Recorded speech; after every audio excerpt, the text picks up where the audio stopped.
Bom, a gente tem vários testes táteis, visuais, que a gente pode fazer na própria obra. Tá? Então a gente consegue analisar através da textura da terra, da sua consistência. A gente consegue fazer testes de tentar moldar uma bolinha, por exemplo, se a gente faz uma bolinha de terra, você consegue moldar, você consegue ali fazer um bonequinho, um narizinho, fazer qualquer coisa ali, criar formas com aquilo. Significa que aquela terra tem plasticidade. Ah, ela é muito áspera. Se eu der uma mordidinha nela assim, eu sinto um crocante. Eu percebo uma aspereza nessa terra. Eu consigo entender que aquela terra tem areia. Então, você entendendo quais são os componentes que a sua terra tem, você já começa a entender como que ela vai se comportar. A areia, por exemplo, ela não interage muito com a água. Ela é a resistência. Ela não se molda, né? Se você pegar um punhadinho de areia e tentar fazer um bonequinho com ela, você não vai conseguir. Se você pegar uma argila pura, você vai conseguir fazer uma bolinha, mas se você aplicar pressão nela, você vai achatar aquela bolinha, ela não vai ter resistência. Então, as técnicas com terra sempre vão exigir da gente um equilíbrio entre os componentes da terra, que são predominantemente areia, silt e argila. A areia sendo o maior grão, o silt um grão intermediário e a areia o grão mais fininho de todos.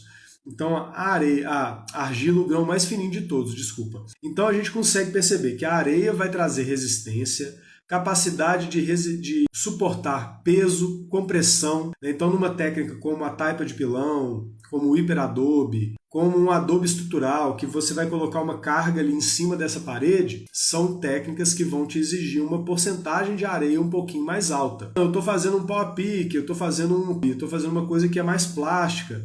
Talvez você não precise de colocar tanta areia, porque você vai poder agregar outros materiais, como a palha, como fibras, como outros estabilizantes, esterco de boi, esse tipo de coisa que vão ajudar a estabilização da sua massa. Então você consegue ter menos areia na massa e utilizar a plasticidade da argila ao favor. Então, fazendo esses testes de entender a forma tátil, entender como que é a textura, como que é o comportamento da terra, é o primeiro passo para você criar intimidade com a terra. O segundo passo é fazer alguns protótipos, o que a gente chama na linguagem da arquitetura, da engenharia, de corpo de prova. Então, se você quer fazer um adobe, por exemplo, você faz um tijolinho e testa ele. Pode variar a massa. Ah, eu coloquei esse aqui com a terra pura, coloquei esse aqui misturado com um pouco de areia, sempre entendendo qual a proporção, né? Não é um pouquinho assim, você tem que saber, eu pus um balde de terra para 2 de areia, eu pus um balde de terra para 1 de areia. Fez a massa, faz o seu adobe e entende como ele se comporta. Pô, se eu soltar ele no chão, ele amassa, ele quebra, ele bate no chão e espatifa em vários fragmentos. Então você entende se ele tem resistência, se ele tem coesão, se ele tem densidade. E isso a gente faz com todas as técnicas. Quando a gente está fazendo um hiperadobe, a gente faz uma paredinha para depois poder rachar ela.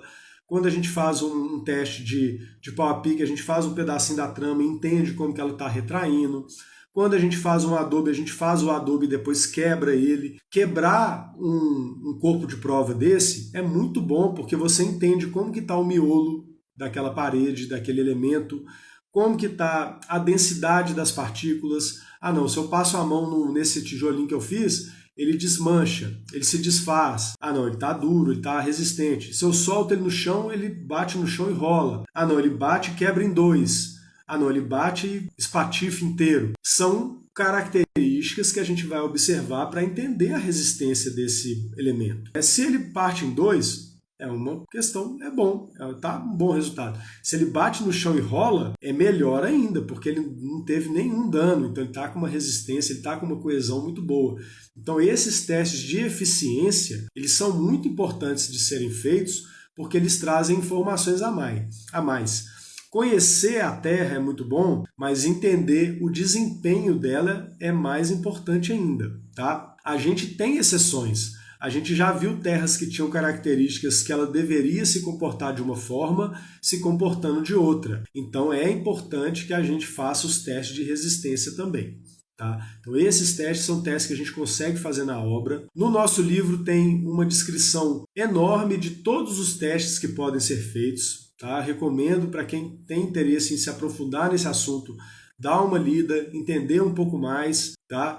A gente tem diversos vídeos aqui no YouTube e também lá nas nossas redes sociais falando sobre os testes, como que eles são feitos, como que a gente pode identificar os elementos componentes da Terra, como que a gente faz teste de desempenho, tá? Então se aprofunde nisso, porque para quem quer saber como construir com terra, o mais importante é conhecer e ter intimidade com a sua matéria-prima, tá bom?